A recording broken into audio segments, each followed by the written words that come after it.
Vez que vou começar a gravação, eu tuço. Exato, mas o começo oficial da gravação é você tossindo, cara.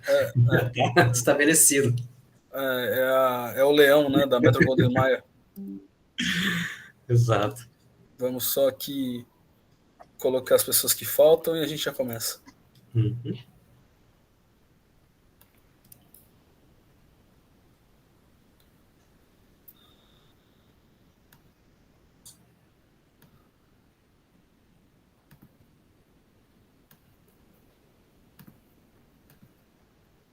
Bom, já estamos todos. Então, bom, boa noite a todos e todas.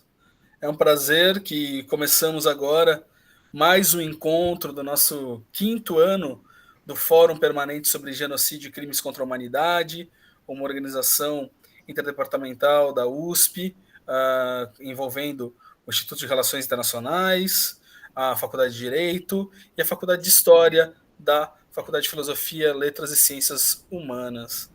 Além disso, conta com o apoio também do Centro de Proteção Internacional, Centro de Pesquisa de Proteção Internacional de Minorias, o CEPIM, GEPIM, da USP. E é com prazer que hoje recebemos o palestrante Júnior Belé para a temática Literatura e o Genocídio Esquecido no Brasil. Sem mais delongas, já para dar o espaço para o autor, eu só vou fazer aqui um breve apanhado do seu currículo, que é mestre em Estudos Culturais pela USP, doutorando em Estudos Literários pela Federal do Paraná, escritor residente da IADO em Nova York, onde escreveu seu primeiro livro, Trato de Levante, pela Patuá, publicou ainda a coleção de poemas A Morte Chama a Senhora, também pela Patuá, e venceu o prêmio Flipossos de Poesia. Com seu primeiro romance, Mesmo Sem Saber para Onde, da Folheando, venceu o prêmio Variações de Literatura e, com o Retorno ao Ventre, venceu o prêmio Cidade de Belo Horizonte. Acredito que é exatamente por causa deste último romance que a gente acabou entrando em contato e estamos aqui hoje. Então, sem mais delongas, passo a palavra para o Júnior Belé. Por favor, Júnior, o espaço é seu. Muito obrigado mais uma vez por ter aceitado o convite. Obrigado, Felipe. Boa noite a todas e todos e todes que estão aqui acompanhando essa transmissão com a gente.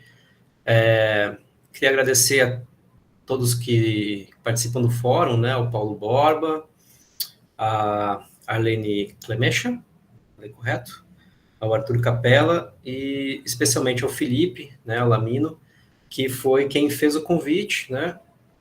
O Arthur, o Felipe, ele leu o Retorno ao Ventre e entrou em contato, né? Relatando que entendia que o livro conversava com a temática do Fórum Permanente sobre genocídios e crimes contra a humanidade e fez esse convite. Então, gostaria de agradecer bastante ao Felipe por essa oportunidade de estar aqui conversando com vocês. O trabalho que vocês fazem já há 5 anos, desenvolve há 5 anos, é muito importante, especialmente no momento que a gente está de tantos genocídios acontecendo e tão poucos genocidas sendo julgados, sequer indo a julgamento, né, sequer sendo investigados. Então, esse trabalho me parece cada vez mais importante. Bom, eu acho que essa conversa vai ser um pouquinho diferente das que vocês costumam fazer dentro do fórum sobre genocídio, dentro das palestras. Eu assisti algumas das palestras, né, óbvio, para ter um pouco de referência, e acho que essa aqui vai ser um pouquinho diferente. Primeiro porque a gente vai estar falando bastante sobre literatura e poesia aqui, né, do papel dessas duas artes no registro, na denúncia do genocídio, dos genocídios, dos crimes, e também na elaboração, né, dos traumas e das dores que esses crimes geram. E segundo, porque eu não sou um especialista no tema dos genocídios, tampouco sou um antropólogo e um arqueólogo, que seria muito interessante ter um arqueólogo aqui, porque a gente vai falar um pouquinho sobre isso. Mas vou falar bastante sobre a pesquisa desenvolvida ao longo da construção desse livro, que é este livro aqui, O Retorno ao Ventre. Aqui está o título dele em português, e aqui está o título dele em Caigangue, né? Mãe filho Gororchu Weshikon Kontin.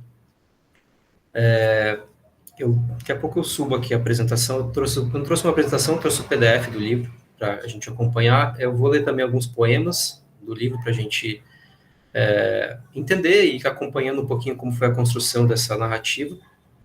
Né? Foram 5 anos dedicados à pesquisa desse livro, pesquisa e escrita desse livro, sendo o último ano deles, esse último ano feito completamente, dedicado completamente à tradução do livro. O livro foi escrito em português e foi traduzido para o Caigangue. Ele foi traduzido integralmente pelo professor André Caetano, que é um professor de ensino básico da terra indígena Serrinha, no Rio Grande do Sul. É uma liderança também da terra indígena, a Serrinha, e um amigo, né?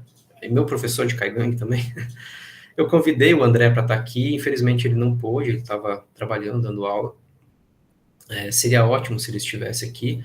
Eu convidei também o Romancil Gentil Cretan, ou Creton, como se fala no Caigangue, que é uma liderança da PIBSul, que seria interessantíssimo ter ele com a gente, porque ele é um homem de muita luta, já passou por muita coisa, mas infelizmente ele está passando nesse momento por uma tragédia, acabou de passar por uma tragédia familiar, está bastante recolhido, né, para lidar ali com a perda da filha dele, então eu não quis também me exceder nos convites a ele, então venho aqui sozinho para falar sobre isso.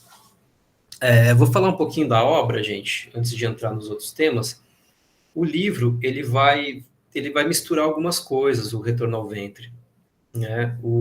Ele vai misturar uma pesquisa histórica, documental e museológica, feita especialmente no Museu dos Povos Indígenas do Rio de Janeiro, que felizmente, há 2 anos atrás, mudou de nome, né? Antes era Museu do Índio. Felizmente teve essa mudança de nome, para um nome um pouco mais respeitoso. Também dentro do portal da legislação histórica do governo federal, eu também busquei bastante documentação ali dentro. Também uma pesquisa bibliográfica, ali em artigos, revistas acadêmicas, teses, dissertações, livros de memória. Esse livro também mistura memória familiar, porque o livro começa, a chama desse livro começa a partir da história contada pela minha tia Pedrolina, do qual a gente vai falar adiante. E o livro mistura ficção também, né? Para preencher as lacunas da memória, assim, esses vazios historiográficos, e também para elaborar um pouco esses fatos históricos e esses traumas que são gerados por esses fatos. E tudo isso é bom que se diga está embalado num livro de poemas, né? É um livro de poemas, mas é um livro de poemas narrativos, ele vai contar uma história. Então, como esse foi o livro que me trouxe até aqui, eu gostaria, deixa eu ver se eu consigo fazer uma apresentação para mostrar a 4ª capa para vocês e ler junto com vocês a 4ª capa, que aí vocês vão ter bastante ideia do que a gente está fazendo aqui. Funcionou? Ou não? Funcionou. Certo. Eu não estou vendo aqui, gente, mas agora sim. Essa é a capa do livro, né? Aqui está o título em Caigangue, e a 4ª capa do livro está aqui embaixo. Pronto. Eu vou ler, vocês podem acompanhar com a gente. No leito de um hospital em Curitiba, tia Pedrolina desperta de sua longa noite de Alzheimer e faz uma revelação ao sobrinho. Suas palavras o lançam numa jornada pela história oculta da família, misturando memória, pesquisa documental e ficção numa obra de poesia. Retorno ao Ventre investiga a primeira expedição militar da República ao sudoeste do Paraná, coração do território Caigangue, no início do século XX. À frente dos militares está o bisavô do poeta, um renomado bugreiro alemão. No meio do caminho, sua bisavó, uma criança indígena. Vista pelo Estado como um lugar selvagem, distante e vazio, a região estava, na verdade, repleta de gente, de vida e de cultura. A marcha para o oeste não pretendia apenas ocultar terras indígenas e sobre elas construir cidades e fazendas. Desejava ocultar o legado originário, reescrevendo a história do Paraná como uma terra erigida por descendentes de europeus, enquanto aos povos indígenas do sul foi imposta toda sorte de invisibilidade. Esse livro investiga uma memória familiar que se confunde com a história do Brasil. Bom, aqui vocês já tá relatado, deixa eu voltar aqui. Parar a apresentação. Aqui nessa quarta capa já está relatada duas coisas que são bem comuns ali, né? Uma coisa que é bem comum, que é essa presença do bugreiro, né? O bugreiro era uma profissão feita de pessoas que caçavam outras pessoas, caçavam, escravizavam, vendiam, matavam outros seres humanos. Essa é a profissão do bugreiro. E também está ali já indicado nessa quarta capa uma das personagens do livro, né, uma das pessoas que se tornaram personagens do livro, que é a tia Pedrolina. Essa tia, ela existe e ela é o início desse livro, né? Um certo...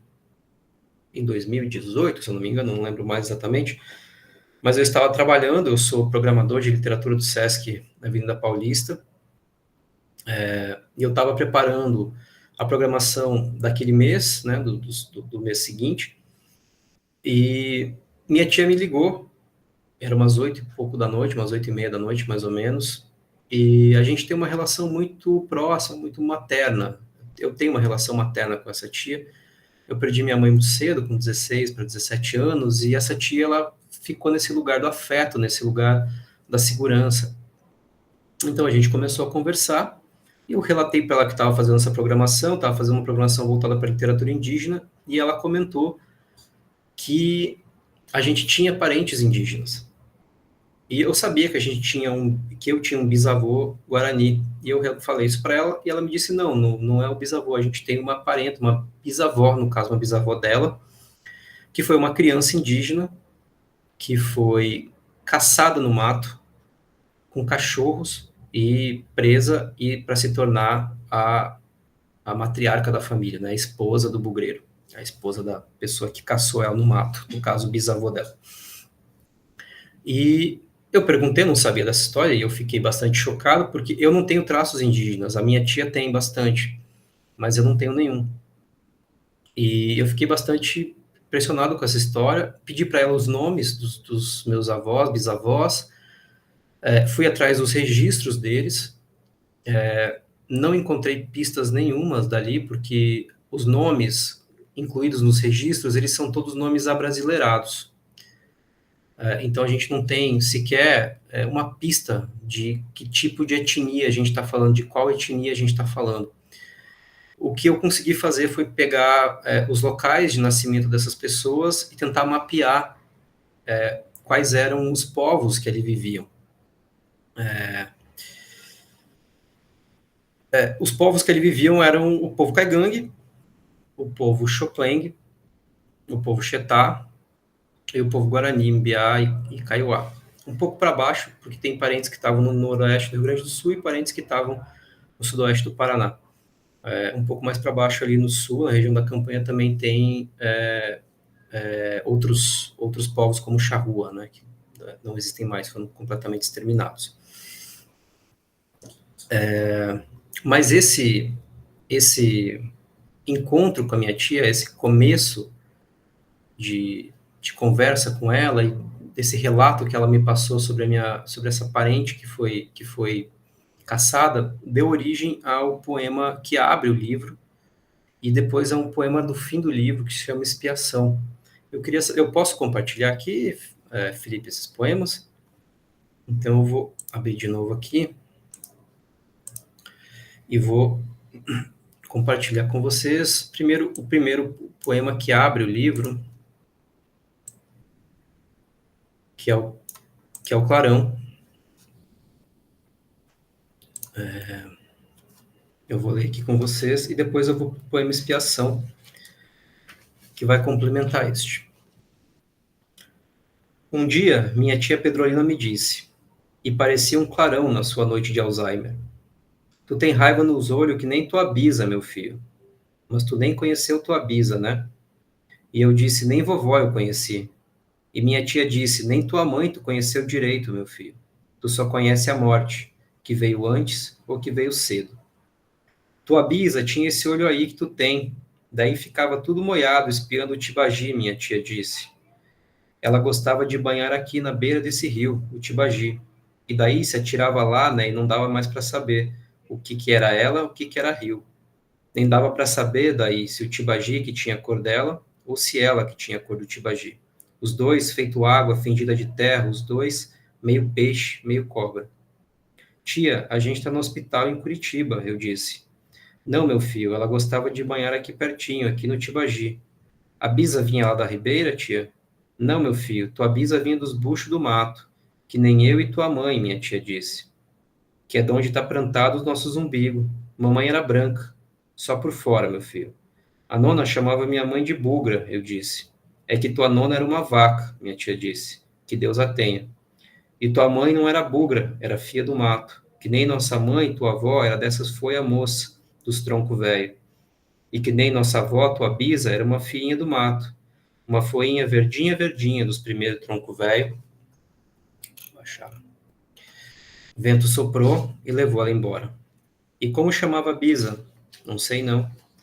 E onde nasceu a bisa? Não sei não. E como era a bisa? Não sei não, minha tia disse. E quem sabe? Os mortos, meu filho. Tu tem que perguntar para os mortos. E esse é o esse é o poema que abre o livro e conta um pouquinho desse primeiro contato com a minha tia. Obviamente que aqui eu ficcionalizei, né? Ela está num leito de hospital. A minha tia, ela sofre de Parkinson. No livro, eu transformei isso em Alzheimer, porque é uma doença que é mais conectada à perda da memória. Minha tia já perdeu bastante a memória. Mas o Alzheimer é uma doença que está bastante conectada à perda da memória. E essa perda de memória é algo que atravessa o livro todo, porque essa memória ancestral, ela vai ficando num subterrâneo, ela vai sendo soterrada por outros pertencimentos, por pertencimentos mais contemporâneos. Então, por exemplo, alguém que, como eu, não sabia da sua origem indígena e hoje nasceu no Rio de Janeiro e muito cedo foi morar, por exemplo, na capital, então vai ter um pertencimento carioca, talvez more numa comunidade, vai ter um pertencimento daquela comunidade, e aquela origem indígena vai sendo soterrada embaixo desses novos pertencimentos. O segundo poema que eu gostaria de ler é o poema Clarão, desculpa, o poema Expiação, ele está no final do livro, na página, 112, um pouquinho mais para frente. Aqui. Talvez o poema fale de alguns personagens que a gente ainda não citou, mas está tudo bem. Tia Pedra tem nome de rocha, mas é feita de rio. Doce, escura e perigosa. Seu estado natural é o movimento. Tua velhinha transbordante nutre dentro de si vida selvagem. É estranho ver minha tia no leito de um hospital. Sua pele arada, as veias sangas, agora a coisa empoçada, a memória sediça, seus braços grimpas, a boca de sal. Os olhos fechados, susto, os olhos abertos, o rosto de sono, assombro, o rosto de espanto. E num segundo, suspiro, o que tu tá me olhando? Seu safado, Jaguara, sai já da minha casa, tia Pedra disse. Sou eu, tia, teu sobrinho, eu disse. Foi só um pesadelo. A senhora quer alguma coisa, um copo d'água? Não, não, meu sobrinho, ele é bem piazinho, né? E tu não. Tu é um mão grande daí, tudo cheio desses espacinhos em branco. Tô te vendo bem, né? Tia Pedra disse. Branco, branco, branco. Esses dias eu conheci outro homem branco, tia. Um tal de Protásio Paulo Langer. Para ser sincero, não conheci o Protásio, mas um texto que ele escreveu chamado Descobrimento e Encobrimento. Abre aspas. Creio que seria oportuno empreender uma pesquisa profunda sobre alguns aspectos da conquista erótica no sudoeste do Paraná. Provavelmente perceberíamos que a população com algum grau de ascendência indígena não descende de homens. O Protásio era professor da UniOeste, sabe, tia, que é a Universidade Estadual do Oeste do Paraná, lá no campus de Francisco Beltrão, a tia lembra? É a cidade onde eu nasci. E ele pediu que os alunos perguntassem para os pais, para as tias, tios e avós sobre a origem das famílias, e assustaram o Protásio, os alunos e as famílias com um monte de gente que descobriu um antepassado indígena. Na verdade, uma antepassada indígena, porque eram todas mulheres, muitas meninas, todas com a mesma história. Abre aspas. Entrevistei a minha mãe. Segundo ela, minha avó foi pega a cachorro no mato. Segundo a minha mãe, meu bisavô pegou ela no laço do mato e trouxe para casa. Essa faleceu cedo, não conheceu os netos. Ela foi pega a laço, foi roubada para se casar. Depois de se casar é que aprendeu o português. Minha bisavó era bugre e foi pega no mato a cachorro. Meu pai falou que minha avó foi achada no mato pelo meu avô. Segundo ele, pai da entrevistada, os avós da entrevistada, foram pegados a cachorro. Tua bisa foi pegada no mato, né, minha tia disse. E como é que foi? Tua bisa era uma guriazinha ligeira daí. Ela correu? Não sei não, mas tinha os cachorros daí. Que corriam mais que ela, né? Agarraram nos dentes tua bisa no laço, meu filho, ela disse. Daí teu biso fez amarração nos pés e na goela dela, que era para ela não se escapar, né? Abre aspas. No sudoeste do Paraná, como no restante da América, essa conquista erótica também teve requintes de crueldade. Os bugreiros, imigrantes e eurodescendentes, tropas de civis que se especializaram na guerra de desinfestação do índio das terras ambicionadas por colonos, alemães, italianos e seus descendentes, devem ter conquistado significativa parcela de índias, cujos filhos e filhas e netos vieram a povoar o sudoeste do Paraná. Eu vim a povoar o sudoeste do Paraná. Sou um homem cheio de espaços em branco. Tia, branco, branco, branco. Bom, esses dois poemas, eles contam um pouquinho desse começo do livro, dessa primeira fagulha de história que chegou até mim por acaso, né, por uma história familiar, essa memória familiar. E a partir daí o livro foi se desenvolvendo para chegar até a pesquisa mais histórica e mais museológica. Esse livro, eu tô aqui para falar sobre os genocídios, alguns genocídios, especialmente o genocídio indígena do povo caiganho. O livro está repleto de alusões a esses genocídios e a inúmeros massacres sofridos pelos indígenas do Sul. Tem um poema que eu já vou ler ele também. Desculpa se eu estou lendo muito poemas, mas que a gente está falando de um livro de poemas aqui, então acho que é importante também falar. É um poema que se chama Urgência e ele fala de 3 tipos de morte que eu acho que assolam as populações indígenas. Eu em seguida leio o poema, mas não é apenas o genocídio físico da carne. Esse é o primeiro genocídio. A segunda morte que assola essas populações é a morte da memória. A memória indígena de grande parte do país está sendo solapada. É uma segunda morte. E a terceira morte é a reescrita dessa memória, que é o revisionismo. Isso acontece muito palpável perceber isso no Paraná, de onde eu venho, então, da onde eu posso falar com mais propriedade. Quando nós pensamos, qualquer um de nós aqui provavelmente pensa no Paraná, de forma nenhuma vem uma população indígena na nossa cabeça, né? Vai vir provavelmente a imigração ucraniana, polonesa, italiana, alemã, japonesa, e a gente não se dá conta de que lá existiam grandes populações indígenas. O Paraná é um estado recortado de populações indígenas. Porém, essa memória foi apagada e foi revisitada e reescrita.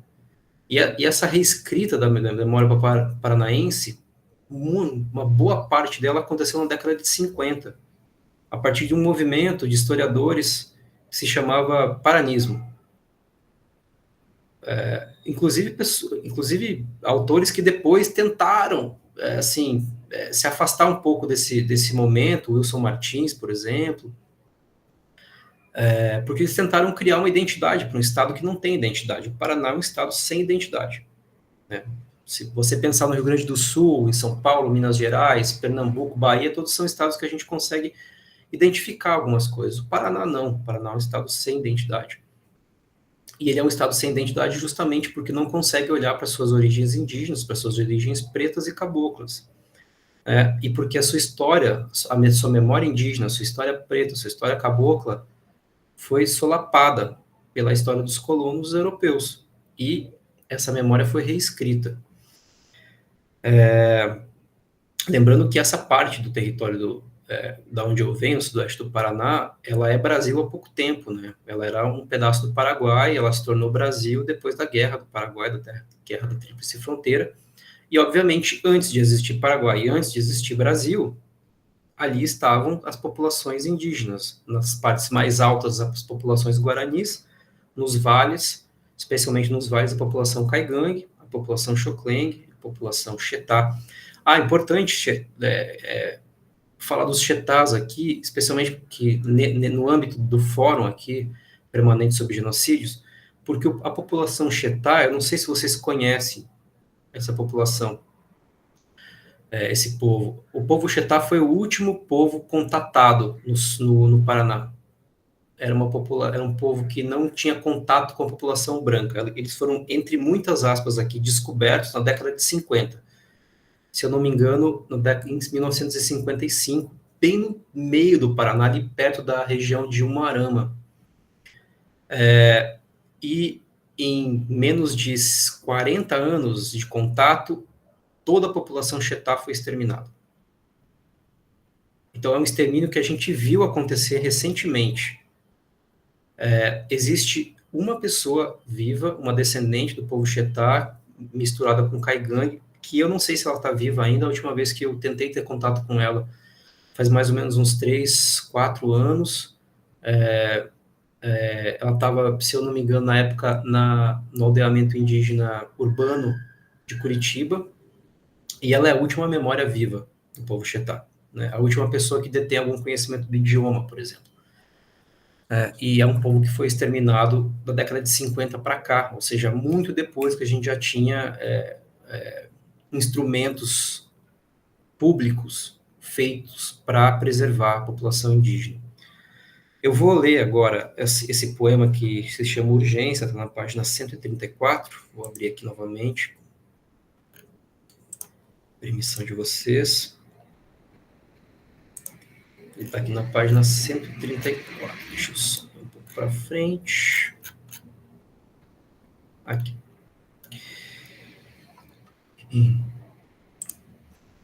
Esse poema se chama Urgência. Quando eu era pequeno, aprendi com os mais velhos, com os professores e com os livros, que o lugar onde eu nasci era feito de outros lugares. Meu tio trabalhava no Banco do Estado do Paraná em 1997, quando lançaram um calendário lindo e todo colorido, homenageando nossas raízes étnicas. Por isso se chamava Etnias 1997. Eram elas: japonesa, italiana, grega, holandesa, suíça, árabe, israelita, portuguesa, espanhola, ucraniana, alemã, polonesa. Aparentemente, quando eu era pequeno não existia indígena no Paraná, mas sou testemunha de cada uma de suas mortes. A primeira morte é a morte da carne, o genocídio. A segunda morte é a morte da memória, o apagamento. A terceira morte é a morte da verdade, o revisionismo, quando a memória coletiva é reescrita e uma nova memória é exaltada. Um exemplo, abre aspas. É impossível dissociar a trajetória histórica de Curitiba da história das migrações, daqueles que aqui escolheram viver, trabalhar e formar suas famílias, neste Brasil diferente, que, segundo o escritor Wilson Martins, é nosso Paraná.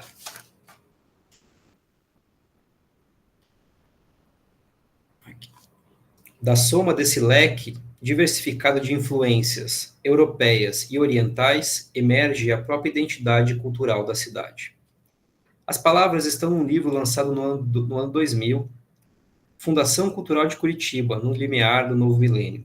Falam da capital como um símbolo dessa síntese étnica, note, apenas europeia e oriental. E foram escritas por Margarita Sansoni, prestigiada jornalista, literata, presidente da Fundação e esposa de Rafael Greca, membro da Academia Paranaense de Letras, do Instituto Histórico e Geográfico do Paraná e 3 vezes prefeito de Curitiba. Hoje, há bugreiros tão cruéis quanto Schwen, e escreventes bem menos competentes e muito mais perigosos que o Sr. Tibúrcio. São dois personagens do livro. Um exemplo, abre aspas. A polícia pode descer bala. Agora é bala de borracha, é bomba, é gás em cima desses índios. E que sejam punidos. Vocês sabem das regras. Vocês não andam pelados com a cara pintada. Vocês vão para a cadeia, quadrilha. Os urros são de 2020 e vieram da boca de Luciano Alves, apresentador do programa Tribuna da Massa, transmitido diariamente pela Rede Massa, patrimônio da família do então governador do estado, Ratinho Júnior, atual governador. Luciano Alves bradava contra os protestos dos Caigangue, que vivem no lendário território indígena de Rio das Cobras, um lugar que já conheceu a morte por outros nomes: colonização, frente pioneira, peste branca, ditadura, lei de terras, escravidão, marco temporal, fascismo. Hoje, as três mortes acontecem ao mesmo tempo, em toda a terra indígena em disputa, em toda a narrativa em disputa. Um exemplo, abre aspas. Odeio o termo povos indígenas, odeio esse termo, odeio. Só tem um povo nesse país, quer, não quer sair de ré. É povo brasileiro, só tem um povo. Pode ser preto, pode ser branco, pode ser japonês, pode ser descendente de índio, mas tem que ser brasileiro. A declaração de 2020, feita pelo então ministro da Educação Abraham Weintraub, economista, professor da Universidade Federal de São Paulo e conselheiro administrativo do Banco Mundial. Outro exemplo, abre aspas. A cavalaria brasileira foi incompetente. Competente foi a cavalaria norte-americana, que dizimou seus índios no passado e hoje em dia não tem mais esse problema. Os índios não falam nossa língua, não têm dinheiro, não têm cultura. Do que depender de mim, não vai ter 1 centímetro demarcado para a reserva indígena. Esses são os desejos e as promessas do então presidente da República e capitão da reserva, Jair Messias Bolsonaro. Eles falam do peso indecifrável do presente, pressionando o vazio brutal da história. Como uma mão pressiona um carimbo sobre uma escritura de terra, como uma mão pressiona uma faca sobre um peito indígena. Bom, aqui a gente está falando sobre, nesse poema a gente está falando sobre as três formas de morte, porque o genocídio ele não é apenas um genocídio físico da carne, se perde também a memória, se perde também a história dessas populações, os idiomas, as culturas. E aqui a gente não está falando de coisas que acontecem, de culturas e povos que estão aqui há 100 anos. Né? Às vezes eu converso com pessoas da minha região e eles falam, pô, mas já tô na terceira geração aqui nessa terra, essa terra é minha. As datações de carbono feitas no sudoeste do Paraná, em peças de cerâmica e também nas escavações das casas subterrâneas. Quando eu falo casas subterrâneas é porque os povos Caigangues e Xokleng, eles não faziam casas para cima do chão, eles escavavam a terra e faziam a casa embaixo, em geral casas circulares. Acima eles faziam uma proteção, um teto de palha ou de folha de árvore com uma armação de madeira bruta bem grande. E essas casas eram grandes, eram escavadas na terra e tinham um complexo de túneis que ligava uma casa a outra e ligava principalmente a região central, que era onde aconteciam os seus rituais, e era a maior parte, né, a maior escavação. E existem essas casas subterrâneas, elas são encontradas em diversas partes do sul do Brasil. O Paraná está cheio delas. O problema é que hoje em dia é muito difícil você achar novas, porque em geral o sul do Brasil ou está ocupado por cidade ou está ocupado por fazenda.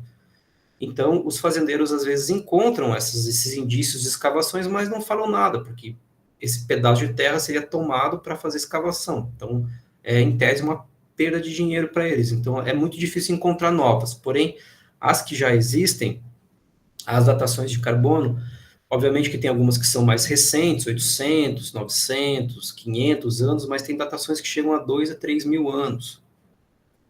Então, é bastante tempo. Assim. Nessa época, não existiam exatamente o povo Caigangue, o povo Xokleng, etc., existia uma grande cultura, que era chamada de cultura Taquari-Tararé, da qual se ramificou esses diferentes povos, né, que eu já mencionei aqui, inclusive o povo Xetá. O único que eu mencionei que não está dentro dessa cultura Taquari-Tararé é o povo Guarani. Né, os guaranis eram um império absolutamente gigantesco, que é do norte ao sul, de leste a oeste do país, e descendem de outra ramificação, de outra tradição, inclusive o idioma também vem de outro tronco. né? Eu vou ler daqui a pouquinho outros 2 poemas que vão falar mais ou menos desse mesmo período de tempo. Eu só quero, antes, lembrar também que tem um problema de datação aqui. Novamente, eu não sou arqueólogo, né? Então eu só estou reproduzindo o que eu li no desenvolvimento dessa pesquisa. Há um problema de datação aqui, porque eles encontraram algumas lascas de ferramentas e alguns materiais orgânicos uma datação que chega de 8 a 12 mil anos. Isso é um problema, é uma contradição, porque, em tese, a ocupação humana na América, ela começou por levas, né, diferentes levas de pessoas cruzando o Estreito de Bering, que liga a Ásia à América do Norte, ali ao Alasca, há mais ou menos 1.500 anos atrás, quando o nível do oceano estava em mais ou menos uns 130 metros abaixo. Então, se criou uma conexão ali, uma ponte, e muitas levas, diferentes levas de pessoas foram passando. Porém, é uma contradição, porque se essas pessoas né, passaram de lá há 1.500 anos, então como a gente tem datações de 8 a 12 mil anos aqui no sul do país? Isso não é um problema só aqui, né? Tem datações de carbono no Acre também, que são datações antigas, que chegam a 12, 13 mil anos. Na Ilha de Páscoa tem datações mais antigas também, em Sacsayhuaman também, em Cusco, enfim, tem vários lugares que tem datações complicadas, assim. Então, muito provavelmente está faltando alguma peça para a gente entender como foi feita essa ocupação, né? Eu longe de mim sugerir alguma uma teoria aqui, mas alguma coisa está errada, ou a datação está errada, né? A nossa forma de datação está errada, o que eu acho que não explica completamente, ou nosso entendimento da ocupação da América está um pouco equivocado. Tiveram outras levas de migrações de outras formas. Então, assim, se a gente for pegar essas datações que chegam a 8, 12 mil anos, então essas pessoas estão aqui há muito, muito mais tempo. Né? Então, 3 gerações, como está a minha família, por exemplo, lá no Sudoeste, não é absolutamente nada. Sobre essa relação com a Terra e sobre esse período de 2 a 3 mil anos, mais ou menos, tem outros 2 poemas, vocês me permitem ler? Ou tá muito chato? Posso? Obrigado. Então eu vou ler 2 poemas aqui. O primeiro vai ser O Ventre e Cemitério, que é um poema do comecinho do livro, da página 22. E depois vai ser justamente esse, que é o... Desculpa, Claro. Você acabou de passar por uma das imagens do seu livro em que você mostra as casas. Talvez claro, sim, gente. Obrigado. Ó, essa aqui são as casas subterrâneas. É uma imagem feita pelo Centro de Estudos Arqueológicos e Históricos do Paraguai, o CEAP, que eu encontrei numa das pesquisas. A gente fez uma modificação, a gente chamou um artista para melhorar um pouquinho, porque estava um pouco mal desenhado, mas é basicamente isso. Vocês estão vendo que tem aqui um complexo onde as pessoas moram, né, aqui embaixo. Existiam nas paredes, eles encontraram inscrições, tinha, por exemplo, pedaços de flecha, tinha material orgânico vindo da araucária, né, da queima da araucária, de grimpas, muita cerâmica, e aqui em cima vocês podem ver também a parte do telhado, digamos assim, né. O que não tem aqui, a gente até menciona aqui, é o complexo de túneis, que nessa imagem, infelizmente, o artista não incluiu, mas aqui existia um complexo de túneis que ligavam essas casas. Né? Aqui atrás, a floresta de araucária, lembrando também que, assim como a Amazônia, assim como a Mata Atlântica, que recentemente a gente descobriu que são matas que sofreram intervenção humana, elas não eram tão propícias para a vida, ou seja, elas foram cultivadas durante centenas de milhares de anos pelos povos que ali viviam. As matas de araucária também. Inclusive, os caigangues costumam dizer que se existe uma araucária de pé, quem plantou foi um caigangue ou foi uma gralha azul. Então, também são as florestas. O sudoeste do Paraná, só para lembrar, gente, era o local onde existia a maior floresta de araucária do planeta. cerca de 6 milhões de árvores, né? E a araucária é uma árvore sagrada para o povo caigangue, para o povo xoclengue, para o povo xetá. A bebida, o quique, a bebida tradicional deles, é feita a partir do pinhão, e a contagem do ano dos caigangues começa no inverno, quando começa a colheita do pinhão. Então é uma relação muito estreita com a terra. Bom, eu vou ler esse poema que chama Ventre e Cemitério. A criança que saiu da boca da cobra trazia testemunhos debaixo da unha que furou o chão, do chão que virou toca, da toca que virou casa. A criança que saiu da boca da cobra me convidou para entrar. A casa não era dela, mas dos primeiros antepassados, a casa dentro da terra. Era grande, redonda e profunda, com misteriosos túneis de barro batido e paredes revestidas de pedra. Dentro delas os cestos, as cerâmicas e o pinhão sapecado na grimpa. Nos arredores sobrevive seu arquivo vivo, escrito na semeação das matas, e debaixo delas os cemitérios com seus ossos e os ossos com a biografia dos mortos que se foram e dos mortos que permaneceram. Deitei minhas costas nuas sobre uma esteira de madeira dura, perfumada de fogo. Seu nome é Caviúna, me disse mãe. Com a voz da minha mãe, ela me disse: é nossa parenta, a árvore que abraça o amargar dos cadáveres. Recende o enrijecer dos músculos, a palidez dos lábios e o sono dos olhos da noite pesando. Passei as mãos ao redor. Tudo era terra, tudo era luto. Então um tremor. Sobre minha cova, sobre nossa casa, alguém. Pela gravidade dos passos, o tempo começa a escorrer junto à poeira, e rugas vão rasgando destinos na minha pele. Meu cabelo embranquece, feito neblina, quando a criança toca meu queixo, fecha minha boca e diz: o tempo que fica em cima, meu filho, é o tempo novo. Aquele que chegou no sopro das caravelas é o tempo que está, é o que nos resta, é o que se esvai e se chama Uri.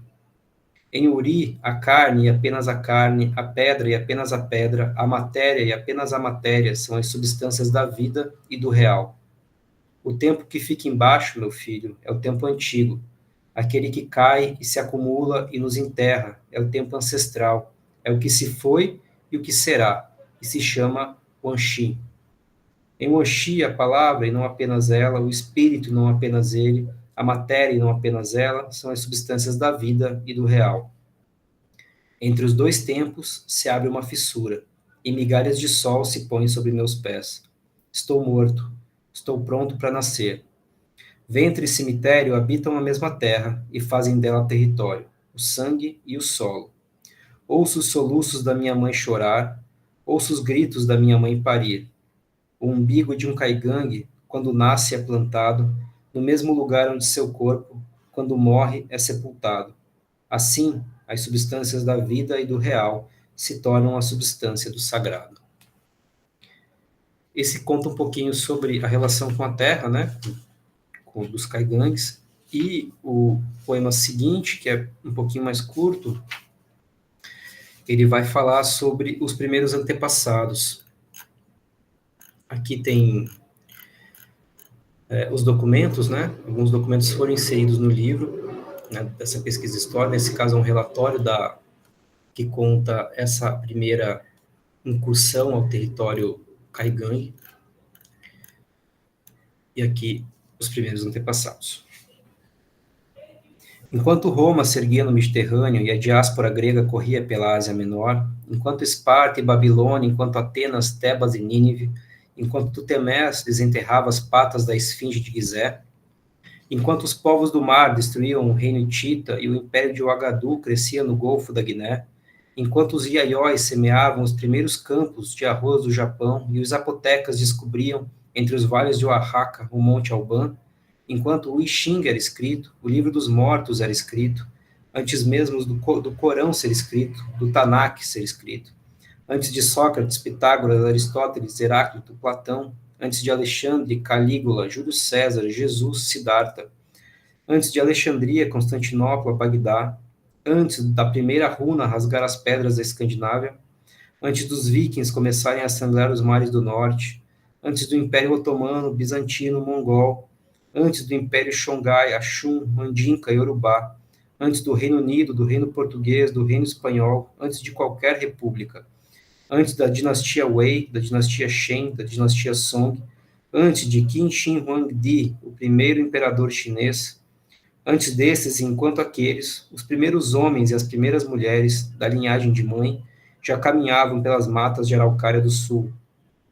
Os arqueólogos, antropólogos e historiadores os chamavam de Taquara e Tararé, o povo antes dos povos, aqueles que moravam nas casas subterrâneas. Mas os descendentes dos primeiros antepassados ainda lembram seus nomes, ainda são os seus nomes. Os Caigangue os chamam Camé e Canru. Camé e Canru são duas figuras míticas relacionadas aos mitos de criação do povo Caigangue, que é um mito bastante comum dentro dos povos indígenas, inclusive, sempre não, né, mas enfim, é comum que se tenha uma grande inundação, e a partir dessa inundação começa o mito fundante desses povos. O povo Caigangue não é diferente. O mito fundante deles acontece a partir de uma intuição que esses dois irmãos têm de que vai vir uma grande inundação. Então eles chamam o povo para subir uma montanha e ficar dentro dessa montanha. A maioria do povo não acredita neles, essa inundação vem, mata essa grande parte da população, e quando a inundação baixa, eles saem de dentro dessa montanha, que segundo eles fica justamente no sudoeste do Paraná, saem dessa montanha, e aí esses dois irmãos, Camé e Canru, vão começar a repovoar essa região. Inclusive, Camé e Canru são as duas metades clânicas, né? Se você é Caigangue, você é ou Canru ou Camé. E aí tem mais duas que são já relações de mestiçagem com outros povos. Bom, a partir, obviamente, isso aconteceu há muito tempo, mas a partir da chegada dos brancos aqui, 1500 dos portugueses, 1492 dos espanhóis, começaram, obviamente, as guerras de ocupação, os genocídios gigantescos, os massacres, né, especialmente os extermínios biológicos, com espalhamento de doenças como a malária e o tifo, que foi o que matou a maioria das populações indígenas. É claro que teve muita escravidão e muito assassinato em guerra, especialmente, mas o extermínio biológico foi muito usado. Às vezes sem querer, digamos assim, mas em grande medida feito intencionalmente. Não se sabe exatamente quantas pessoas morreram nessa ocupação. Há alguns pesquisadores que apontam cerca de 5 milhões de pessoas mortas durante a ocupação europeia, só na América do Sul. Alguns pesquisadores, quando contabilizam a América Central e a América do Norte, falam em 20 milhões de pessoas mortas. De qualquer forma, é muita gente. Né? É muita gente. Eu estou chegando já na parte final, depois eu vou ler mais um ou dois poemas, mas eu só queria dar agora no final um panorama também muito rápido. Eu não posso falar pelas lideranças e pelas populações indígenas aqui, mas esse território que foi tomado durante um período foi reconquistado em partes pequenas deles, né? Na década de 70, especialmente, no Paraná, a gente teve grandes retomadas de terras indígenas, feitas especialmente pelo Ângelo Creton, que é o pai do Romancil, Gentil Creton, que eu gostaria muito que estivesse aqui. O Ângelo Creton é um homem, uma figura muito importante dentro do povo Caigangue e do povo Guarani também, porque ele foi uma liderança Guarani. Ele fez as retomadas de terra de Rio das Cobras, uma parte do Corambangue, que era o centro, o coração do Império Caigangue. Ajudou em retomada de terra no Rio Grande do Sul e no Noai, e depois morreu em condições bastante suspeitas, né? Eu não posso acusar aqui que ele foi assassinado, mas é muito provável que ele tenha sido assassinado. Essa liderança, como muitas são, né? Se você pegar o relatório da Pastoral da Terra, o assassinato de lideranças indígenas no Brasil e quilombolas é, assim, assustador. É assustador. Todo ano é muita gente morta. O Ângelo Cretan, na década de 80, foi um deles, mas o Ângelo Cretan tem um detalhe, porque ele foi o primeiro legislador indígena do Brasil. Ele foi a primeira pessoa a se eleger vereador no Brasil. Na época da ditadura, vereador de Mangueirinha, na época da ditadura, pelo MDB, ou PMDB, no caso. Então ele foi uma liderança política do povo caigangue, do povo guarani, até ser morto em condições muito suspeitas, novamente, não tem como dizer. E hoje em dia, várias dessas terras que ele começou, que ele plantou essa semente de retomadas, continuam em retomada. E muitas delas foram perdidas, mas há algumas que estão há 40 anos em retomadas. E há algumas que são muito recentes, por exemplo, a retomada do Morro Santana, em Porto Alegre, feita o livro dedicado a Iracema Gatê, que é uma liderança indígena da retomada do Morro Santana em Porto Alegre. Há também o Maurício Salvador, que está fazendo a retomada em Canoas. Mas há problemas muito sérios hoje em dia, além se a gente pegar as notícias, por exemplo, do povo Guarani que está tentando fazer retomada no Mato Grosso do Sul, hoje em dia tem táticas de guerra, né? Não sei se vocês viram as imagens, mas os produtores de terra, eles param os seus carros de noite, um enfileirado do lado do outro, ligam os faróis, saem armados para tirar a população Guarani de lá. A população Guarani é a que mais está sofrendo hoje em dia. Esse tipo de ataque é um ataque miliciano. Mas há outras estratégias mais sutis hoje em dia. Por exemplo, em Ivaí, que é uma terra indígena no Paraná, que é uma terra caigangue, os próprios caigangues estão brigando, e essas brigas chegam a ter contato físico mesmo, assim. Especialmente porque os produtores de soja da região, eles tentam arrendar as terras. E alguns caigangues, algumas pessoas querem arrendar suas terras, que não são exatamente delas, né? Porque são reservas indígenas, reduções indígenas, porque esse dinheiro vem rápido, vem fácil, né? Vem direto. E outra parte da população não quer que isso aconteça, porque obviamente degrada a terra. E você não consegue continuar com a sua cultura original, digamos assim, num lugar que tem um monte de soja plantada. Então, essas maneiras sutis também de incutir divisões internas dentro das populações. E, obviamente, a maioria da população caigangue hoje é evangélica. Né? Já não professa mais as suas... claro, professa as suas tradições, ainda tem, por exemplo, a festa do Kik, mas eles são, em grande medida, evangélicos. Eu vou ler agora os últimos poemas, que vai ser um que chama Apagamento, e depois eu vou ver aqui, talvez eu leia eu ia ler um poema que chamava Demarcação, mas eu vou falar um pouco mais sobre ele aqui, não vou ler para não ficar muito alongado. Mas quando eu falo sobre Bom, eu vou ler então Demarcação, já que o Felipe fez assim, então eu vou ler esse poema. Página 28, vou abrir de novo aqui para todo mundo conseguir acompanhar. Aqui, Demarcação. Esse poema, gente, ele vai falar sobre a primeira incursão, a preparação para a primeira incursão oficial do Serviço de Proteção ao Índio e Localização dos Trabalhadores Nacionais, para tentar mapear essa região do Sudoeste e entender qual era a população daquele lugar. Vamos lá. No calendário do Homem Branco corria o ano de 1910, e a novíssima República Brasileira decide acolher a ideia do general Cândido Mariano da Silva Rondon e criar o Serviço de Proteção aos Índios e Localização dos Trabalhadores Nacionais, com uma diretoria-geral na cidade do Rio de Janeiro e outras 3 instâncias regionais espalhadas por diferentes estados da federação. No Paraná, a 7ª Inspetoria Regional foi instalada no dia 1º de outubro na capital da província. O comando ficou a cargo do capitão José Osório, do setor de engenharia do Exército Nacional.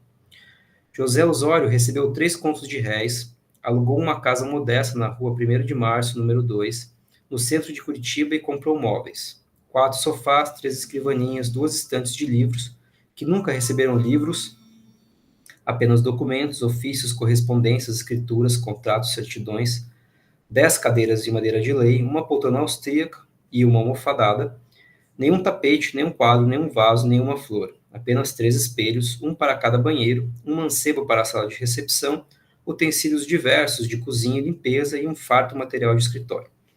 Contratou o escrevente, Sr. Tiburcio dos Santos Ribeiro, e convidou o governador do estado, Sr. Francisco Xavier da Silva, bem como a elite política e econômica da capital, além das mais importantes autoridades militares, para um buffet de inauguração. Foi servido um copo d'água e nada mais.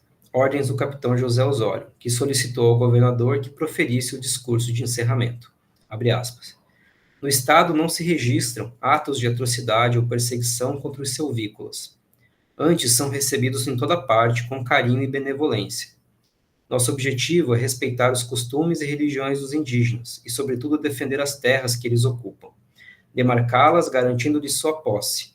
Este pensamento tem tido o poder legislativo votando a Lei 853 e o poder executivo fazendo baixar os seguintes decretos. O escrevente, Sr. Tiburcio dos Santos Ribeiros, que registrou os fatos e discursos aqui mencionados, anotou então os decretos 6º, 8º e 64º ditados pelo governador, titulando os aldeamentos Caigande de São Jerônimo da Serra e São Pedro do Alcântara, entre os rios Tibagi e Apucaraninha. Ao cacique Gembre, cede-se o Planalto, a oeste do Rio das Cobras. Aos caciques Paulino, Acachô e Pedro Santos, as Campinas à margem do Rio Ivaí, e a várzea do Rio Lajeado Grande, ao cacique Antônio Joaquim Creton. O capitão José Osório fez apenas um último comunicado, quem sabe uma promessa, um recado, uma confissão, devidamente anotado pelo senhor Tiburcio dos Santos Ribeiro, na ata de cerimônia da inauguração da 7ª Inspetoria, disponível para consulta no Museu dos Povos Indígenas do Rio de Janeiro. Desde que fôramos nomeados, ansiávamos pela partida para o sertão. Só a vista do selvagem na própria cabana, só o espetáculo contristador da sua miseranda pobreza, no sítio em que padece, podia nortear-nos no caminho a seguir. Deste modo, José Osório fez saber aos ilustres cavalheiros presentes que empreenderá comitiva às barras do Tibagi, a fim de desbravar as florestas rumo aos toldos indígenas e divisar as terras que lhes pertencem. É dizer aos povos do Paraná, e mais importantemente aos ilustres cavalheiros, onde os selvagens podem permanecer e, sobretudo, onde não podem. Esse poema, ele é baseado em documentos, né, em ofícios, em documentos oficiais, registros que eu encontrei em documentos na pesquisa do Museu dos Povos Indígenas, do Rio de Janeiro, e o livro vai contar sobre essa primeira expedição, em que o capitão José Osório faz um mapeamento dos aldeamentos indígenas que tem espalhados pelo sudoeste e pelo centro do Paraná. Ele vai até a região noroeste, depois ele vai para Santa Catarina fazer a mesma coisa, e tudo isso ele registra junto com o escrevente. Eu tive acesso, né, eu consegui encontrar esses documentos, e é terrível, porque ele faz a descrição dos povos, a maioria deles já quase morrendo, porque estão bastante atingidos por doenças como a malária e o tifo, e algumas delas que estão bem, que as pessoas estão bem, ele faz um pedido, né, uma ordem, ele faz essa ordem para todos os aldeamentos, inclusive aqueles em que as pessoas estão morrendo, que essas pessoas precisam deixar esse local, porque esse local não pertence a eles, pertence ao Estado, e eles devem ir para essas reservas indígenas que foram nomeadas aqui, desses aldeamentos, todos muito próximos, e por isso, justamente por isso, essas regiões se chamam reduções indígenas, porque você está reduzindo o espaço onde eles podem ficar. E, obviamente, que o objetivo dessas incursões não era dizer para os indígenas, não era registrar essas terras indígenas, né, em nome das populações indígenas, não, era dizer exatamente onde eles não podem ficar. Você precisava ter entre aspas aqui, uma segurança jurídica da onde ficavam esses aldeamentos indígenas, porque ao redor disso, essas pessoas queriam poder vender para estradas de ferro, para poder fazer fazendas, para poder fazer cidades e etc. Então, a ideia deles era justamente fazer essas reduções, reduzir esses espaços onde os indígenas estavam para poder comercializar as terras ao redor. E fizeram isso muito bem. Os aldeamentos indígenas que foram feitos nessa época eram muito, muito, muito maiores do que os que existem hoje. Essas reduções, esses aldeamentos indígenas tiveram uma redução muito grande durante o governo do Lupion, no Paraná, e durante, incrivelmente, o governo do Brizola, no Rio Grande do Sul. Eles assim, racharam praticamente 60%, 70% desses aldeamentos indígenas para disponibilizar essas terras, que, segundo eles, eram terras que não estavam sendo usadas, para doar justamente para colonos estrangeiros ou colonos em segunda geração, para que essas pessoas pudessem fazer pequenas chácaras, sítios e produzir aí milho, feijão, etc. Ou seja, as terras indígenas foram novamente roubadas para ser dadas a colonos, dessa vez colonos nacionais. Eu vou falar agora um outro poema, e eu ia falar outros, mas esse aqui acho que vai ser o último,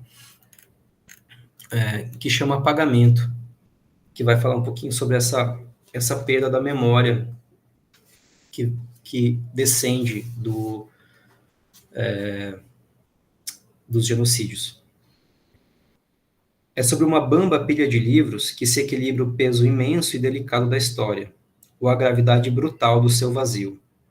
Segundo as mais canônicas obras das ciências sociais, também da historiografia, da geografia, do jornalismo e da literatura paranaense, segundo as narrativas das companhias colonizadoras, segundo as crônicas das frentes pioneiras, a epopeia dos tropeiros e dos bugreiros, segundo a saga dos colonos europeus e a sanha dos colonos brasileiros, segundo os órgãos governamentais e os mapas e os atlas oficiais, segundo a burocracia estatal e o imaginário popular, e, enfim, segundo os livros didáticos, até o início da terceira década do século XX, o interior do Paraná era um absoluto vazio de gente.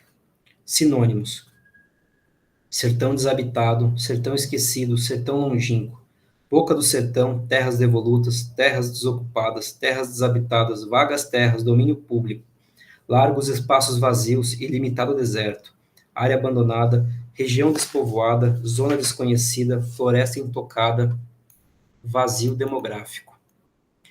Um exemplo. Segundo Wilson Martins, professor de literatura brasileira na Universidade de Nova York, 2 vezes laureado com o Prêmio Jabuti e autor do livro Um Brasil Diferente, ensaios sobre fenômenos de aculturação no Paraná. Abre aspas. Do ponto de vista humano, a província era um ilimitado deserto. Na maior parte do território, o vazio era absoluto. Eram os Campos Gerais, era a floresta, era a Serra do Mar. Assim é o Paraná. Território que, do ponto de vista sociológico, acrescentou ao Brasil uma nova dimensão, a de uma civilização original, construída com pedaços de todas as outras, sem escravidão, sem negro, sem português e sem índio. Dir-se-ia que sua definição humana não é brasileira. Outro exemplo. Segundo Nilo Bernardes, pesquisador do Instituto Brasileiro de Geografia e Estatística da Universidade Católica do Rio de Janeiro e autor do livro Expansão do Povoamento no Estado do Paraná, de 1952. Abre aspas. Embora no começo do século os povoadores espontâneos já dessem início ao alastramento sobre o oeste paranaense, no segundo Planalto, a encosta de Guarapuava e de Palmas ainda era desabitada. Todo o oeste dos atuais municípios de Tibagi e Reserva era ainda parte do vasto sertão que se continuava até o rio Paraná. O termo sertão é aqui empregado sempre no sentido de vazio demográfico. Por vazio demográfico, entenda-se apagamento, pois é evidente que aquelas terras estavam cheias de pinheiro, de macaco, de tatu, de xetá, de unha de gato, de taquara mansa, de fumeiro bravo, de ipê, de caiová, de gralha azul, de chuchu, de choclengue, de cipó, de aracá, de alecrim do mato, de ariticum preto, de ingá, de mãe. O vazio estava especialmente cheio de mãe. Estava cheio de nós. Era em direção a este grande vazio de gente, a este imenso sertão desabitado, que o capitão José Osório e sua comitiva marchavam. Um vazio que ele chamava de Campos de Guarapuava, mas que o próprio vazio chamava de Corambanré. Um vazio que ele chamava de terras devolutas, mas que o próprio vazio chamava de Emã, mas que o próprio vazio chamava de casa. Esse espaço, o Coram Bangre, que era o coração do Império Kaigang,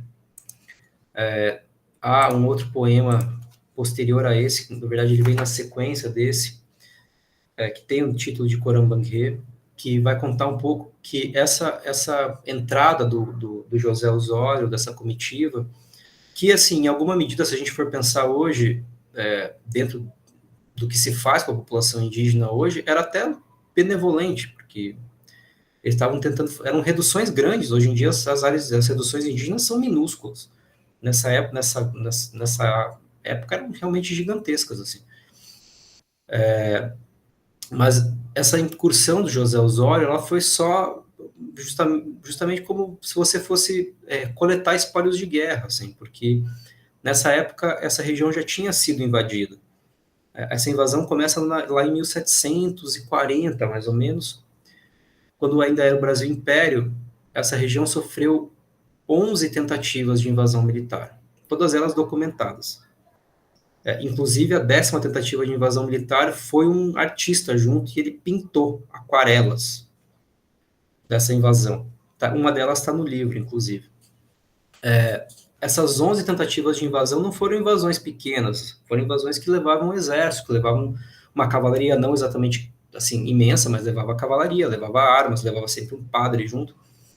E nessas 11 tentativas de invasão militar, todas elas, eles foram vencidos pelos Kaigang. Os Kaigang venceram o exército brasileiro 11 vezes. Ficaram 40 anos, posteriormente, sem tentativas de invasão, até que o rei do Brasil, o rei de Portugal também,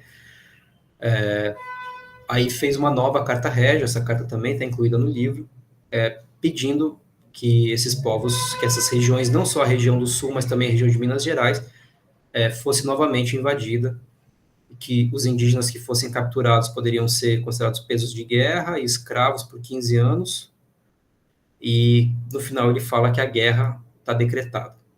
Ele escreve exatamente isso, né? Que está iniciada, decretada a guerra contra os povos bárbaros, que estão infestando o meu território. Assim escreveu o rei. E essa invasão, sim, essa 12ª invasão aí, comandada pelo Diogo Pinto, um militar português, essa conseguiu vencer os Kaigangues, eles ocuparam essa região, começaram a ocupação dessa região, e aí começou a ocupação desse território. A invasão em si não matou tanta gente, o problema foi justamente as doenças que eles levaram com eles. Então, aí, nesse momento, começa, de fato, o massacre. Em 1740, mais ou menos, começa o massacre dessa região. Eu estou chegando ao fim aqui, eu, novamente, eu queria agradecer a vocês. Eu não sou exatamente, não sou um especialista na área, eu sou um poeta e um pesquisador de literatura, né? Sou fazendo meu doutorado em estudos literários, mas eu acho que dentro dessa perspectiva que vocês estão falando aqui sobre genocídios, e aqui a gente está falando sobre genocídio indígena, especialmente dos povos do Sul, lembrando, antes de eu terminar aqui, só lembrando que os povos do Sul são muito invisibilizados, a gente não lembra que existe povo indígena no Sul, mas os povos indígenas do Sul continuam lutando e são muito resistentes. E tem um exemplo que eu acho que é muito marcante aqui, que é o marco temporal. O marco temporal, que hoje escalou, né, na justiça, as várias instâncias e chegou no STF, e gerou, obviamente, um debate terrível dentro do Senado e da Câmara, e reações mais terríveis ainda. Essa discussão começou porque os povos Kaigang e Xokleng, é uma maioria de povo Xokleng, mas é uma aldeia multiétnica, de Ibirama-Lacanhô, em Santa Catarina, fez a reivindicação de posse dessa terra. Então, o marco temporal que hoje está sendo debatido dentro da STF começou por uma reivindicação dos povos indígenas do Sul, em Santa Catarina, os povos Kaigang e Xokleng. Então, esses povos continuam lutando, a gente não lembra, mas eles estão lá. Né? E, obviamente, hoje tem a PBSU, que é um órgão bastante combativo também. e o Gentil, o romancil Gentil Creton, que é filho do Ângelo Creton, é uma das lideranças da PIB Sul, bastante contestada, inclusive a Iracema HT, que é homenageada ao livro, eles têm algumas rusgas, assim, mas, enfim, são duas lideranças importantes. Mas dentro dessa perspectiva de genocídio, em que o genocídio não é apenas um genocídio da carne, é um genocídio também da memória, e uma reescrita, né, das memórias, um revisionismo. Quando você pensa no Paraná e no Rio Grande do Sul, em Santa Catarina, isso é muito evidente, como essa memória indígena se perdeu e uma nova memória foi reescrita em cima dela. Quando eu penso nisso, eu acho que o papel da poesia, o papel da literatura, o papel do jornalismo também, da história, como registro, como denúncia, como reflexão, e como forma de elaboração também desses fatos e desses fatos históricos, esses fatos contemporâneos também estão moldando a nossa sociedade hoje, estão também moldando o nosso futuro, porque a gente está lutando contra uma crise climática e as populações indígenas são o fronte dessa luta. Eu espero que a poesia, eu espero que esse livro, O Retorno ao Ventre, também se coloque no fronte dessa luta, na trincheira dessa luta, né, e que a poesia possa também ser um local de registro, um local em que a linguagem está se colocando como uma ferramenta de luta para esses povos e para a gente, porque a nossa sobrevivência também depende da sobrevivência desses povos. Então, eu queria agradecer muito. Eu tenho outros poemas que eu queria ler, mas eu já avancei no tempo, então queria agradecer muito a vocês e muito obrigado por me ouvir e muito obrigado por esse espaço. E, obviamente, estou aberto a se tiverem perguntas. Bom, nós que agradecemos. Eu fiquei um pouco tenso só de você ler tantos poemas, porque eu espero que as pessoas comprem o seu livro e leiam. Por favor, gente, a poesia contemporânea precisa que as pessoas leiam e comprem livros, a gente depende disso. Mas então, é interessante. Bom, primeiro, eu quando li o seu livro, na verdade, eu vi uma chamada de pré-venda na Amazon do seu livro. Que é E um o que. absurdo, porque não deveria estar lá, viu, Felipe? Não deveria estar Não, lá, assim, o livro não. foi publicado pela Editora Elefante, a Editora Elefante tem 2 livros contra a Amazon, e eles não registram na Amazon, mas o livro vai de algum jeito, ele aparece por lá. Bom, das coisas incríveis da vida, sendo um absurdo, acabou chegando a mim. Exato. E nos proporcionou essa conversa de hoje. E o que é interessante, o que me primeiro chamou a atenção foi, nossa, um livro bilíngue. E a partir daí, né, a gente vê uma série de livros bilíngues, a série da Editora 34, de teatro grego, por exemplo, de grego antigo e português, ela é muito conhecida. Mas de um idioma de algum povo indígena e o português, desculpa a minha ignorância, eu acho que é o primeiro, ou talvez seja o único, pelo menos que eu tive contato. Uhum.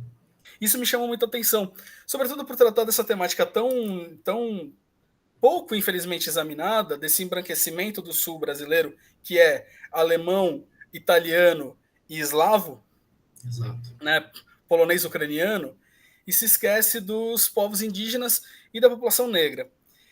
E aqui é uma situação que chama ainda mais atenção, porque se em alguns a gente chama de genocídio histórico, em vários momentos, sobretudo no momento dos bulgreiros, ora, isso acontece pós década de 40. Uhum. Isso acontece pós a gente ter o genocídio sendo positivado internacionalmente. E em alguns casos acontece até mesmo depois do Brasil já ter um decreto-lei sobre o genocídio, então tipificando internamente esse crime. E é interessante também desde o ponto de vista de quem é de São Paulo, porque os Caingangue eles não estão só no Paraná. Sim.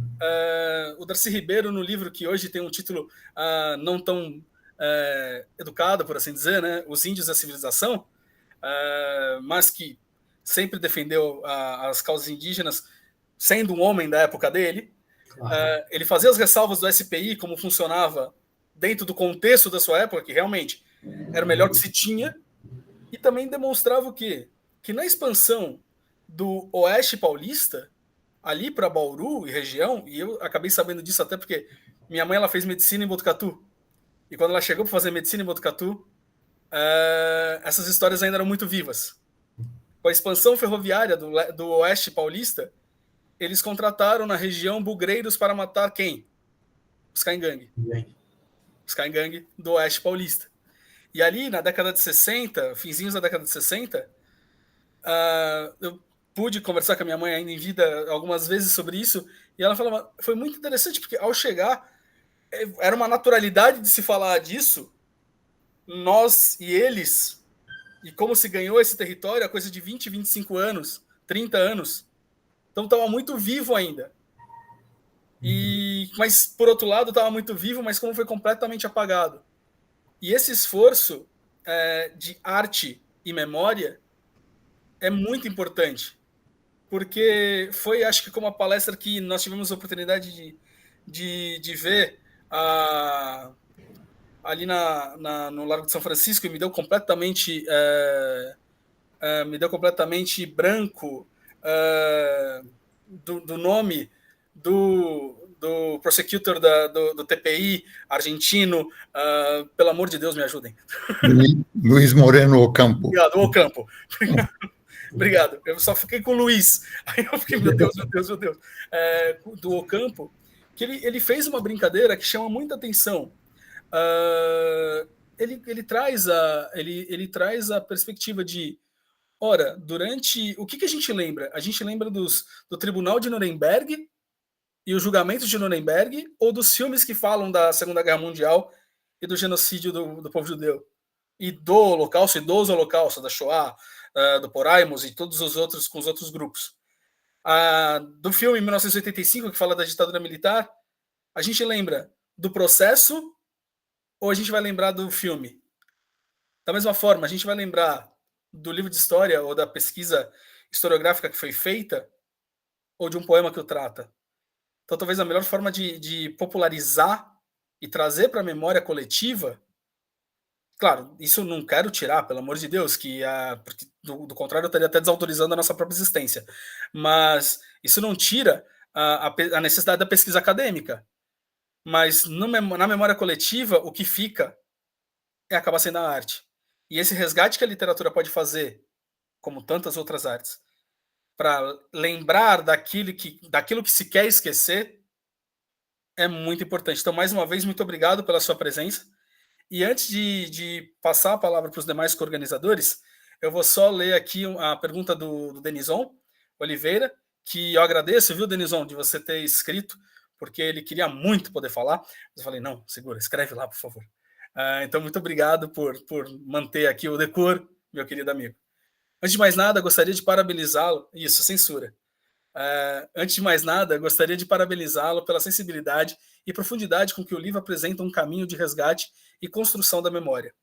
Como você enxerga o papel do seu livro da literatura em geral? Como uma forma de justiça simbólica em face dos massacres e apagamentos sofridos pelos povos indígenas, especialmente durante a ditadura brasileira? Acredita que, sob o olhar da ancestralidade indígena, a literatura pode ser uma forma de reparação simbólica dessas violações tão duras e, ao mesmo tempo, contribuir para a preservação e fortalecimento das identidades indígenas no presente? Então fica aí o questionamento do Denison e depois eu passo a palavra para os demais co-organizadores. Denison, obrigado pela pergunta e obrigado por ter ficado com a gente aqui também, vendo a fala. Certamente, eu acho que a literatura e também os trabalhos acadêmicos, cara, porque os filmes, você falou, os filmes, os livros que ficam, mas esses filmes precisam de uma base histórica para ser feito, então não tem como fazer isso sem uma pesquisa prévia. Então, é absolutamente imprescindível que isso aconteça antes da arte acontecer. Esse livro mesmo não aconteceria. Os agradecimentos dele, eu cito os pesquisadores que eu fui colher informações, assim, especialmente o Lúcio Tadeu Mota, que foi um cara que eu li loucamente durante essa pesquisa. Sem ele e sem outros pesquisadores, esse livro não aconteceria. E assim é com outras obras de arte. Mas sobre a reparação simbólica e histórica, eu acho que o livro pode contribuir, sim, mas é muito pouco ainda. Eu acho que esse livro, ele se coloca também como um grito contra a invisibilização dos indígenas do Sul e contra a invisibilização do legado das suas culturas ali. Mas ele é muito pouco. Assim, ele está ali junto da trincheira, ele é um tijolo nessa construção, mas ele é muito pouco. E a literatura também é muito pouco. A literatura pode fazer muito, mas ainda é muito pouco.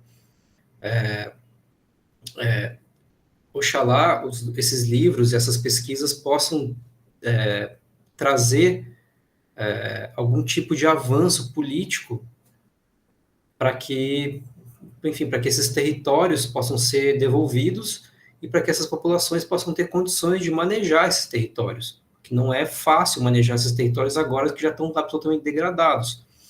Então, sim, a literatura tem um papel de resgate histórico, eu acho que de registro e de elaboração, de figuração, importantíssimo, mas é muito pouco.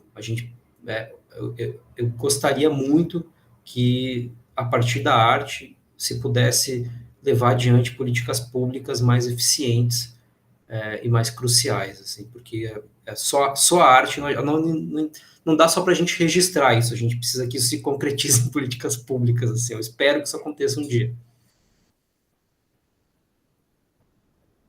Posso só fazer um comentário antes, Felipe? Claro. Só para lembrar, você falou que o livro é bilíngue, né? O livro foi escrito em português, foi traduzido integralmente para o Caigangue. Essa tradução não foi minha ideia.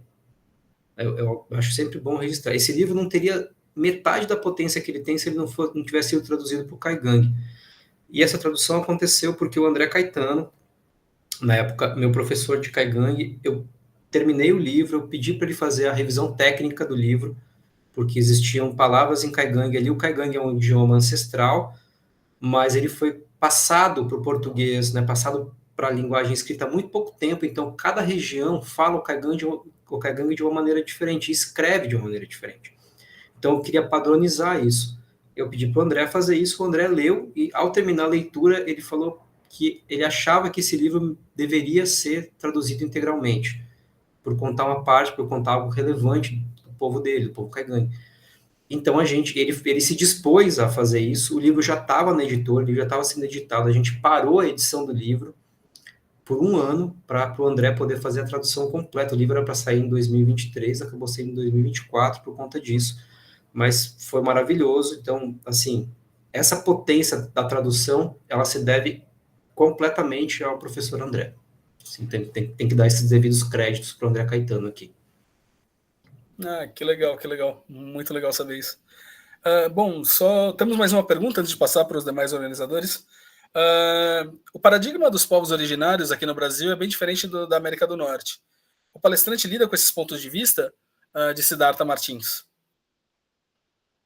Oi, Siddhartha. Não, o livro foca absolutamente nos povos indígenas do sul do Brasil.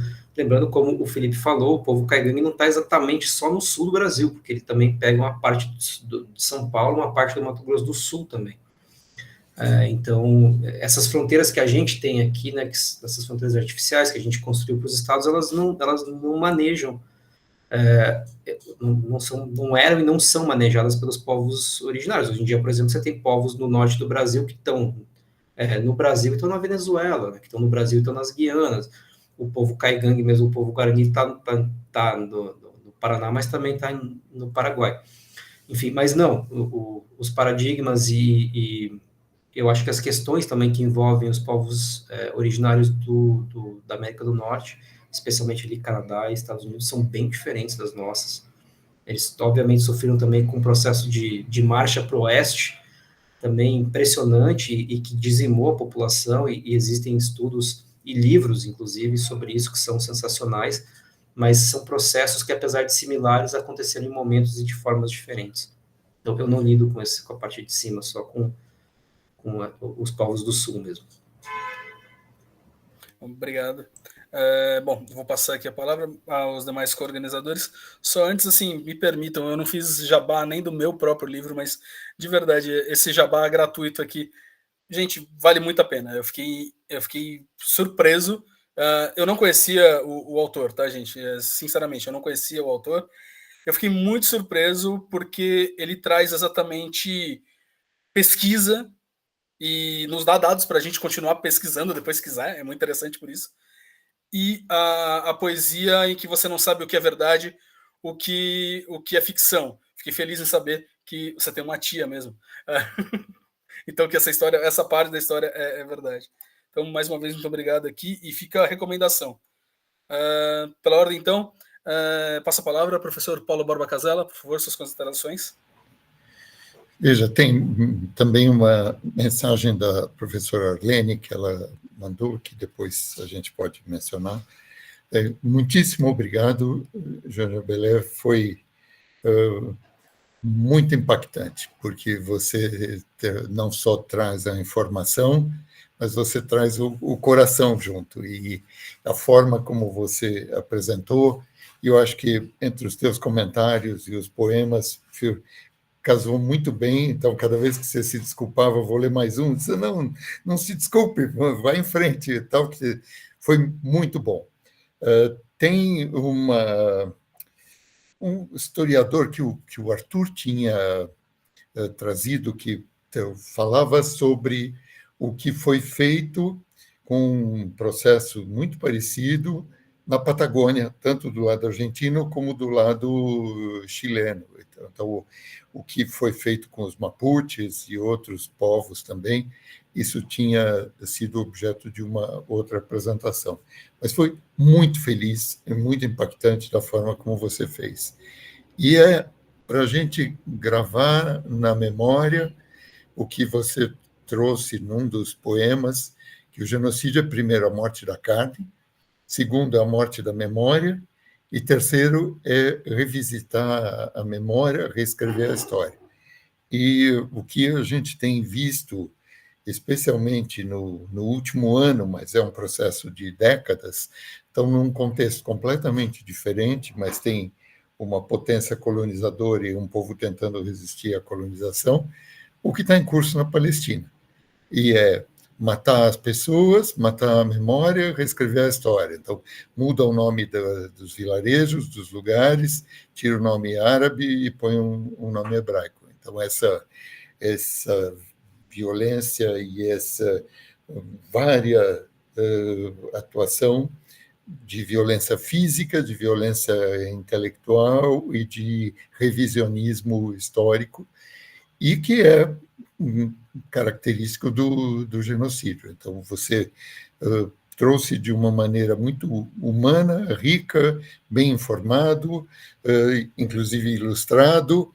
Essa questão das casas cavadas era uma coisa que a gente ouve em relação a povos da Sibéria e em outros lugares de extremos climáticos de frio. Que isso tenha sido praticado no sul do Brasil, eu aprendi com você hoje. Então, muito obrigado. E acho que é importantíssimo a gente enfatizar o convite que já tinha te feito no começo, em nome do grupo dos coordenadores. Traz depois para nós um capítulo para o próximo volume dos textos sobre genocídios e crimes contra a humanidade. Então, muito obrigado, e que essa tenha sido a primeira de outras encontros e conversas que a gente pode ter aqui no âmbito do fórum. O espaço está aberto, eu acho que você trouxe uma lição muito importante, um depoimento de vida também, e trazendo, inclusive, elementos da história da tua família. Muito obrigado. Obrigado, Paulo. Obrigado pelo convite, obrigado por ter escutado. De fato, eu acho que essa parte do genocídio da memória e o revisionismo que parte disso é um problema muito sério. E você citou aqui a Palestina, né, a Gaza, e agora também parte da Cisjordânia. A Cisjordânia também já está toda ocupada, né, enfim, com os assentamentos israelenses. O livro ele tem um poema que eu faço essa aproximação entre a ocupação desses territórios indígenas e a ocupação de Gaza, e não só de Gaza, mas também de Jerusalém, né, e de outras partes, como El Aaiún, que é um território saharaui ali do lado do Marrocos, né, que também está ocupado pelo Império do Marrocos, pelo Reino do Marrocos, e é uma população que luta pela independência, já tentou muitas vezes fazer aqueles referendos de autodeterminação, e a Espanha e a França não permitem, enfim, por um acordo ali com o Marrocos, mas é uma população que luta pela sua autodeterminação também. Então faz essa aproximação, e também com Rojava, né, com essa parte do Kurdistão, que também luta por ter uma autonomia, e não só o Kurdistão, que está ali uma parte na Síria, no sul da Turquia, né, uma parte também no Irã, mas especialmente na região de Rojava. Então tem essas aproximações com lutas contemporâneas também, e que são sempre importantes ser lembradas, né, mas agora especialmente Gaza, porque enfim, é uma tragédia que a gente vê se repetir todo dia, né, a gente acorda e tem uma nova bomba, uma nova tragédia, um novo assassinato, e parece que não termina, né, já faz um ano, parece que não termina, e a gente não sabe nem o que vai acontecer depois, né, porque agora é um fio de terra que está devastado, de terra arrasada, né, vai ter que construir de novo. Então, essa aproximação entre genocídios eu acho bastante pertinente, assim, e, enfim, foi feito um livro, mas eu acho pertinente trazer aqui. Muito obrigado. E claro, pode deixar que eu vou preparar o texto, viu, para mandar para vocês. Vai ser um prazer estar junto com vocês nessa publicação. Muito obrigado. Professor Arthur Capella? Obrigado, Felipe. Não, na verdade, meu comentário é simplesmente um agradecimento e parabenizar pela palestra. Acho que foi uma feliz ideia e convite do Felipe em trazê-lo. Então, enfim, eu fiquei absolutamente encantado pela potente reflexão que você traz dessa intersecção sempre frutífera de arte, história, academia, uma leitura, uma sensibilização, uma contextualização. Dialoga com o que a gente tem feito no fórum, como o professor Paulo Casella mencionou, da palestra do Gabriel Passetti, do ano anterior, e dialoga muito com a proposta tanto de metodologia, de reflexão crítica e de preservação, enfim, que a gente tem desenvolvido aqui nos últimos anos no fórum. Então, agradeço imenso, assim, um comentário de agradecimento, vou comprar o livro, enfim, porque eu achei simplesmente sensacional, muitas ideias, muitos insights, não só artísticos, mas para a vida e acadêmicos, então agradeço imensamente. Muito obrigado. Obrigado, Arthur. Valeu, muito obrigado pelas palavras. Agradeço muito aqui ao Felipe também pelo jabá, e assim, comprem o livro, obviamente, não só esse, mas assim, a poesia contemporânea depende bastante disso. Existem muitos poetas indígenas também que estão publicando livros maravilhosos. A orelha desse livro é feita por Helene Potiguara, que é uma das poetas mais importantes do Brasil, já está com quase 80 anos, e segue publicando, segue escrevendo. Então, assim, comprem também os livros da Eliane Potiguara, que são importantes. Aurita Tabajara, que é uma poeta contemporânea do povo tabajara, que escreve repente, falando sobre as culturas indígenas. É uma repentista indígena, assim, maravilhosa. Então, recomendo a leitura não só desse livro, como enfim, outros livros de poesia contemporânea. Obrigado, Arthur, pelas palavras. Bom, não sei, a professora Arlene, ela teve N problemas de agenda. A senhora gostaria de tecer algumas palavrinhas finais aqui, professora Arlene? Não, obrigada, Felipe. Só agradecer mesmo por o que eu consegui assistir, né, o que eu consegui pegar por causa da minha agenda hoje, excelente, fascinante realmente, e parabenizar o Felipe por trazer esse tema para a gente, foi muito enriquecedor. Bom, rapidamente menciono que ano passado eu organizei uma disciplina com 13 aulas, chamado Brasil e Palestina, Fontes de Identificação, né?